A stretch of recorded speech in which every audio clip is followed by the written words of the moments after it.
Éxodo. El gran proyecto psicosocial.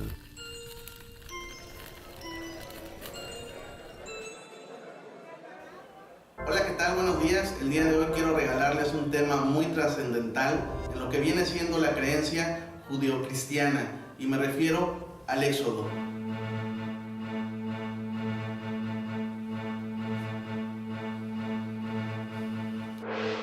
A todos los que somos creyentes, llámese judíos, católicos, evangélicos en todas sus ramas, testigos de Jehová, mormones, nos enseñaron que el Éxodo era la salida de los israelitas de Egipto hacia la tierra prometida. Sin embargo, hay algunas cuestiones ocultas que no se nos contaron y que el día de hoy yo te las voy a compartir.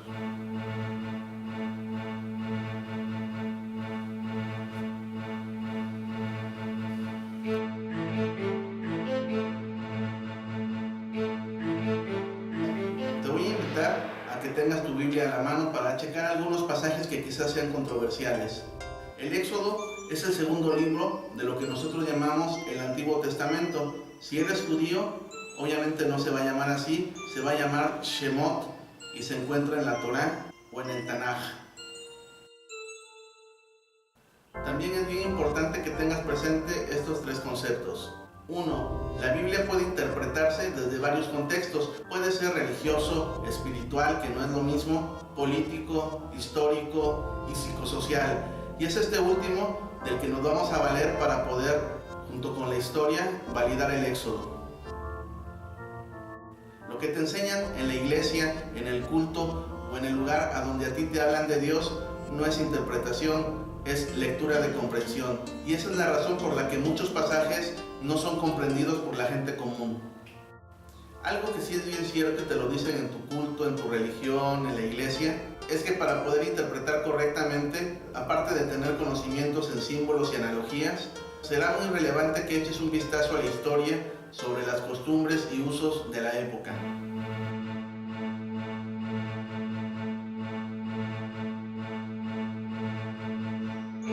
En la actualidad, la ciencia y la religión aún no se han puesto de acuerdo en que si el Éxodo fue ficción o es realidad, en que si realmente fueron 40 años que anduvieron vagando los israelitas por el desierto, o que si Moisés fue realmente un salvador redentor o un simple oportunista.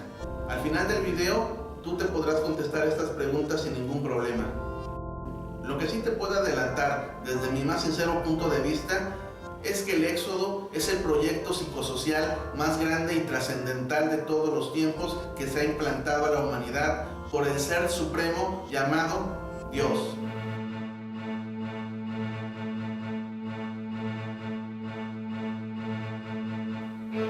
Pero ¿cómo inicia el Éxodo? Te invito a tomar tu Biblia en el Éxodo 1.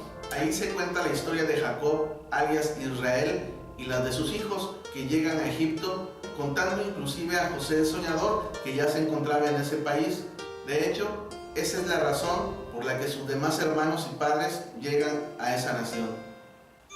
Si recuerdas la historia, los israelitas llegaron a Egipto porque era un pueblo más civilizado y con mayores oportunidades, ya que en aquellos entonces ellos andaban en hambruna. Y lo que jamás pensaron es que llegarían y se convertirían en esclavos.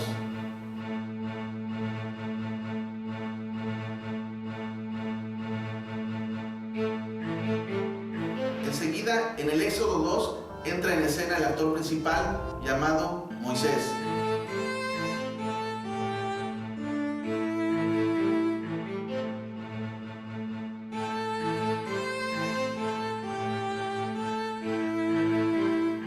Y aquí es el momento en que debemos empezar a pensar y a cuestionar la Escritura. ¿O acaso tú te crees el cuento del niño que fue rescatado de las aguas del Nilo por azares del destino? No, este hecho y el Éxodo tienen una misma relación.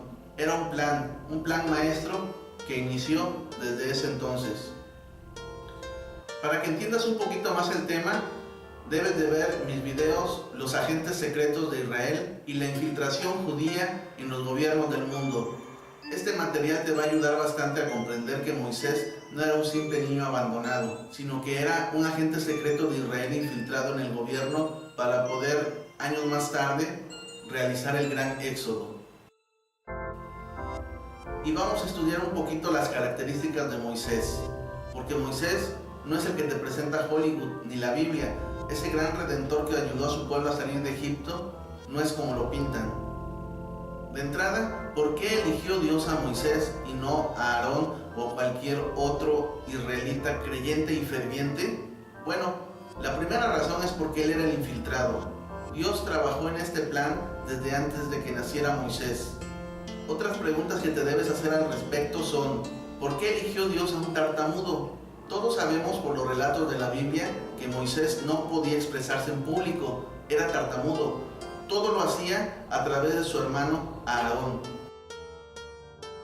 Aarón era quien daba discursos y se enfrentaba directamente a las masas. ¿Por qué eligió Dios a un ser arrogante, creado en la realeza? Y adicional a todo lo demás, ¿por qué eligió Dios a un asesino? Siendo de la milicia, Moisés debió haber matado a mucha gente. Inclusive en la Biblia hay un registro donde mata a un egipcio al defender a un israelita. Esta última característica de Moisés está en total incongruencia con la ética divina. Y entonces, ¿por qué elegirlo a él? Bueno, pues Moisés tenía las siguientes características. Era un hombre en plena juventud y fuerte. Era un líder agresivo, conocía tácticas militares, conocía el teje y maneje del gobierno y la milicia egipcia, conocía la infraestructura de la ciudad y que más tarde le ayudaría a tener sus plagas. Y por supuesto, conocía fortalezas y debilidades del pueblo egipcio, gobernantes y personal clave. Luego de comprender un poco la parte psicosocial, te puedo comentar que yo estuve como un año buscando conceptos, analogías, simbolismos, historia, para poder saber la verdad del Éxodo. Ya que la verdad yo no me creía eso de que el Éxodo era simplemente la salida de los israelitas de Egipto hacia la tierra prometida. Había algo más oculto, un plan mayor. Por esa época empecé a cuestionar muchas cosas de la ley. Mi mamá es una ferviente católica muy santa, pero que no cuestiona lo establecido. Yo por mi parte empecé a realizarlo, y sobre todo las leyes que vienen en Éxodo, Levítico y Números. Yo le decía a mi mamá: mira, aquí en el Levítico 19 y 21 prohíbe cosas que inclusive pueden ser injustas para mí. Les voy a poner un ejemplo. Aquí en el Levítico 19, versículo 26, y dice: no coman nada encima de la sangre. Esto todavía se aplica. Viene siendo no comer carne cruda, en pocas palabras. Pero mira lo que sigue: no rapen en redondo su cabeza, ni corten los bordes de su barba. ¿Por qué es pecado o por qué era pecado pelarse a coco? ¿Por qué era pecado no dejarse crecer la barba? Inclusive dicen que debe ser de 20 centímetros. Y le decía yo a mi mamá: oye mamá, esto es injusto, porque a mí ni siquiera me crece la barba. Yo tengo bigote de chino, uno chino no. Entonces, ¿por qué seguir esta ley? Imagínate, debió haber judíos que estuvieran en la misma circunstancia que yo. Así como hay unos que son muy velludos, debió haber otros lampiños. Relato de la muerte de Isaac, Génesis 27, versículo 18 al 23. El hijo lampiño se pone en el brazo una piel de oso para que el papá crea que es el hijo velludo. Si seguimos leyendo Levítico 19, te vas a encontrar con algo más. No se hagan cortes en su cuerpo por los muertos. No lleven inscripciones o tatuajes en su cuerpo. Yo soy Yahvé. Y bueno, en la actualidad es muy común ponerse tatuajes. En aquella época estaba prohibido. ¿Por qué? Con lo que te he dicho al momento, ya te puedes contestar la pregunta número 3. ¿Fue Moisés realmente un salvador redentor o un simple oportunista? Yo creo que fue una persona reclutada y seleccionada desde antes de nacer para en el futuro realizar el éxodo. Y siguiendo con el tema de las leyes, justas o injustas según el caso, podrás ver que entre Éxodo, Levítico y Números hay un sinfín de normas. Los historiadores han logrado hacer el conteo de estas normas y suman 613 leyes judías, entre las que destacan leyes civiles, penales, leyes de nutrición, de sexualidad, de sociedad, de civismo y los famosos 10 mandamientos, que en realidad no eran 10. ¿Saben de dónde surgió el concepto de los 10 mandamientos? Bueno, ustedes van a ver aquí en la pantalla el número 613. Ese es el número total de leyes promulgadas en la civilización judaica de aquellos tiempos. Vamos a hacer un conteo: 6, 1 y 3 suman 10. Ahí están tus 10 mandamientos. Esa fue la razón por la que lo resumieron en 10. Misterio descifrado.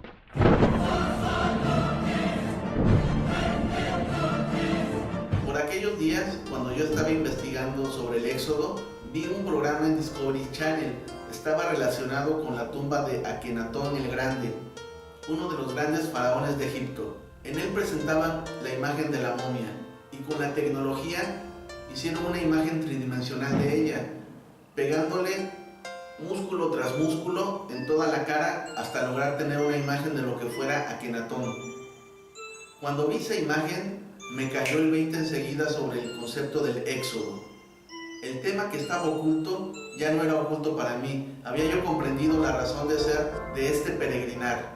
Para Dios, en tiempos previos al Éxodo, esta gran empresa implicaba un cambio radical, un cambio de raíz, y este solo se lograría a través de conceptos psicosociales, no por la fuerza, aunque hay testimonio bíblico de que se empleó la fuerza y el equipo de Moisés llegó a matar hasta 1800 o 2000 rebeldes. Es aquí precisamente donde empezaremos a contestar la pregunta de que si realmente fueron 40 años de vagancia en el desierto. Los científicos dicen que no. Si tú observas este mapa, de Egipto hacia Israel, hacia Canaán, en línea recta es una distancia relativamente muy corta. Los científicos e historiadores comentan, si tomaron esa ruta no pudieron haber sido 40 años. Es demasiado tiempo. Otra alternativa, checando esta parte del mapa, es que agarraron de Egipto hacia la zona de Sinaí, cruzaron el Mar Rojo, llegaron a la zona de Madián y de ahí subieron hacia Canaán. Aunque el trayecto es un poquito más largo, igual no suman los 40 años. Pero si tomamos en cuenta que quizás ellos se establecieron en algunos puntos intermedios en lo que iban y tomaban el rumbo nuevamente hacia Canaán, inclusive pudieron haberse quedado un buen tiempo en la zona de Madián, ya que de ahí era oriunda la esposa de Moisés, Séfora.